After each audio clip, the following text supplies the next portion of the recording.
আসসালামু আলাইকুম।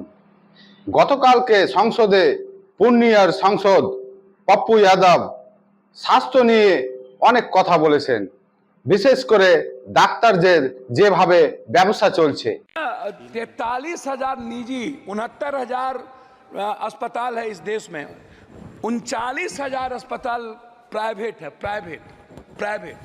और किसी भी सरकारी अस्पताल में अल्ट्रासाउंड, सीटी स्कैन, एमआरआई नहीं होता है, जांच नहीं होता है, कैंसर का इलाज नहीं है। मैं सिर्फ प्राइवेट पढ़ाऊंगा। प्राइवेट फीस कब कितना लेगा? एक महीने में 3 बार बुलाता है पेशेंट को, मिडिल क्लास को। 1,000 रुपया से कम नहीं लेता, 500 से फिजिशियन कम नहीं लेता। ये कौन तय करेगा? Ultrasound, CT scan, MRI, x ray, जांच 3800, 4,000, 12,000 जांच में लग जाते हैं एक मिडिल क्लास को। 300 रुपया देने वाला किसी भी, आप उठा करके देखिए। Madam, medical council of India का जो रूल है सभापति महोदय, वो क्या कहता है? वो कहता है, बात को संक्षिप्त सर मैं अपनी बात, इसीलिए दिक्कत होता है कि वो क्या कहता है। डॉक्टर कहता है कि नहीं, जांच तुम मेरे यहाँ कराओ, जांच मैं जहां कह रहा हूं वहां कराओ, उसके बाद मैं मान्यता दूंगा।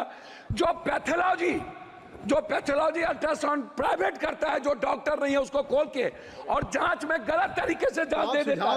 मैं उसी पर आ रहा हूं, मैं जांच गलत देता है, पैथोलॉजी जांच गलत देता है और डॉक्टर दवाई बेचने के लिए ये करते हैं। मेरा आग्रह है, जो नर्सिंग होम डॉक्टर के नहीं है, कोई पप्पू यादव ने खोल लिया, ABCD माफिया ने खोल लिया और डॉक्टर का नाम देकर के वो नर्सिंग होम चला रहा है। क्यों चलाएगा? उसके लिए रेगुलेटरी बॉडी क्यों नहीं है? बिहार सरकार रेगुलेटरी बॉडी क्यों नहीं बनाती है? MP का उस पर कोई निगरानी क्यों नहीं है? तो मेरा आग्रह है इतना ही कि कम से कम फीस तय हो। अल्ट्रासाउंड, सीटी स्कैन, MRI, मुझे बहुत कुछ बोलना था लेकिन आप कर रहे हैं। এমনকি আমাদের জঙ্গিপুর রঘুনাথগঞ্জে দেখতে পাচ্ছেন যে ব্যবসাদের, ডাক্তারদের কিভাবে ব্যবসা করছে, রমরমা ব্যবসা। তাই সব উঠে পড়ে লেগেছে নার্সিংহোম করার জন্য, মেডিকেল করার জন্য, ডাক্তার বসানোর জন্য। দেখেন সেই চিত্র আমাদের রঘুনাথগঞ্জে IDBI ব্যাংকের সাইডে, জঙ্গিপুর হসপিটালের অপোজিটে একই ধারে কতটা মেডিকেল স্টোর দেখুন।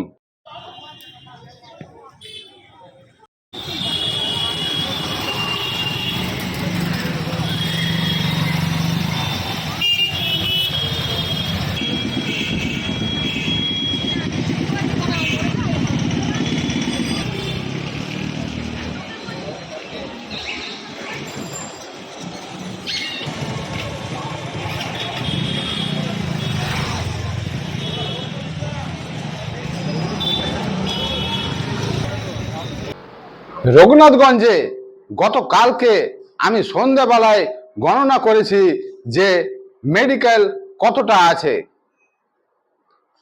হসপিটালের অপোজিটে দেখলাম আমার চোখে পড়া 31টি মেডিকেল, তারপর হসপিটালের লাইনে আপনার 20টি মেডিকেল। সেও কোথা থেকে? IDBI ব্যাংকে থেকে গঙ্গা ঘোষের বিল্ডিং পর্যন্ত যতটুকু আমি সামনে পেয়েছি সেইটুকুটাই আমার গোনা। 31টা অপোজিটে এবং হসপিটালের লাইনে 20টা।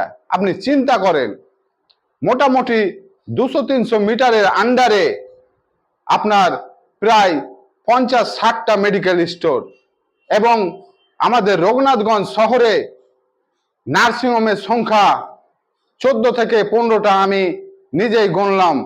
তারপরে তো আরো নতুন হচ্ছে, আরো গাড়িঘাটের সাইডে আছে, প্রায় 20 থেকে 25টা নার্সিংহোম আছে এই রঘুনাথগঞ্জে। সংসদ পপ্পু যাদব এই কথাই তুলে ধরেছে যে ডাক্তাররা মাসে মধ্যবিত্তদের, গরিব মানুষদের মাসে 3 বার ডাকে। একবার রিপোর্ট দেখার নামে কিংবা 15 দিন পর আবার দেখা করবে, এইভাবে ফিজ নিয়ে থাকে। আর এক একটা ডাক্তারের 400 থেকে 500 ফিজ নিয়ে থাকে আমাদের রঘুনাথগঞ্জে।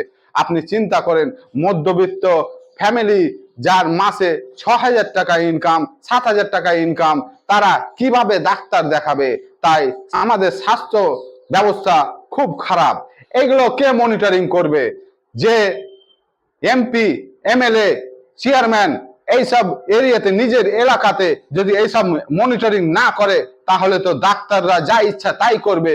গরিব মানুষকে নিয়ে, মধ্যবিত্তকে নিয়ে খেলা করছে ডাক্তাররা নার্সিংহোমে।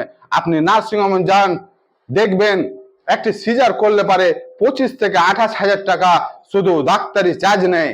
তারপর তো আপনার বেড ভাড়া আছে, আবি ঝাবি মোটামুটি আপনার 35 থেকে 40 হাজার টাকা একটা সিজার করতে খরচা হয়ে যায়। এর মনিটরিং কে করবে? এর মনিটরিং সংসদকে করতে হবে, এমএলএ কে করতে হবে। কিন্তু তারা নাকে তেল দিয়ে ঘুমিয়ে থাকে। তারা বড় বড় যখন নার্সিংহোম হয় উদ্বোধনে যায়, এই আমাদের এমপি সাহেব বড় বড় ফিতে কাটে নার্সিংহোমের, আমাদের এমএলএ সাহেব বড় বড় লাল ফিতে কাটে যখন নার্সিংহোম উদ্বোধন হয়। আর যারা নার্সিংহোম তৈরি করে তারা ভাষণে বলে কি আমরা জনগণের সেবার জন্য বসে আছি। জনগণের সেবা না, আপনারা হচ্ছে কসাইখানা। হ্যাঁ, নার্সিংহোম খানা, কসাইখানা, তাতে কোনো ভেদ নাই কো, একই রকম। কসাইখানার মধ্যে আর নার্সিংহোমের মধ্যে কোনো পার্থক্য নাই। তাই পপ্পু যাদব সংসদে এই হেলথ নিয়ে, স্বাস্থ্য নিয়ে খুব সুন্দর বক্তৃতা দিয়েছেন যে এইগুলোকে মনিটরিং করার জন্য কে আছে। স্বাস্থ্যমন্ত্রীকে তিনি দায়ী করেছেন, স্বাস্থ্যমন্ত্রীর কাছে জবাব চেয়েছেন কি এইগুলো মনিটরিং করা দরকার আছে। সেই রকম আমাদের রঘুনাথগঞ্জ জঙ্গিপুরে এই নার্সিংহোম ডাক্তারখানা নিয়ে মনিটরিং করা দরকার আছে। আরেকটা শেষ বেলায় না বললে না, আমাদের রঘুনাথগঞ্জে প্রায় আপনার 80 থেকে 90 খানা মেডিকেল স্টোর আছে, কিন্তু কেউ 5%, 10%ও ছাড় দেয় না। আপনারা যদি পেশেন্ট নিয়ে কলকাতা যেয়ে থাকেন তাহলে দেখতে পাবেন ওইখানে সাইনবোর্ডে পরিষ্কার লেখা আছে 15 থেকে 20%, কোন কোন দোকানে 25%ও ছাড় দেয়। কিন্তু আমাদের এখানে যে রিটেল কাউন্টার গুলা আছে তাদেরকে বলতে গেলে বলে না কোনো ছাড় নাই কো, 5%ও তারা ছাড় দেয় না। রঘুনাথগঞ্জে আমি মনে করি প্রত্যেকটা কাউন্টারে, মেডিকেল স্টোরে কম করে এখন শুরু করার জন্য 10% ছাড় দেওয়া উচিত।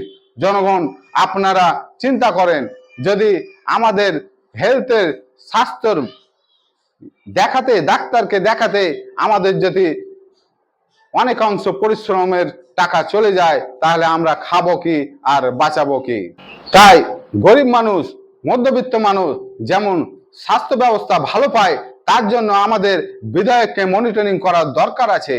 আমরা অনুরোধ করব আমাদের এমপি সাহেবের কাছে যে আমাদের রঘুনাথগঞ্জে যেমন ভালোভাবে মনিটরিং করে, ডাক্তারদের ফিস যেমন বেঁধে দেওয়া হয়, পরিষেবা যেমন ভালো পাওয়া যায়, অবাঞ্ছিত যেমন রিপোর্ট করা না যায়, এবং যেসব নার্সিংহোমগুলো আছে তাদের একটা মিনিমাম রেট বেঁধে দিতে হবে যে এই রেট আছে, অপারেশনে এই রেট আছে, আপনার সিজারে এই রেট আছে। মনিটরিং করতে হবে, না হলে কিন্তু যারা নার্সিংহোম করছে তারা কিন্তু গলা কেটে নিবে সাধারণ মানুষের। আসসালামু আলাইকুম।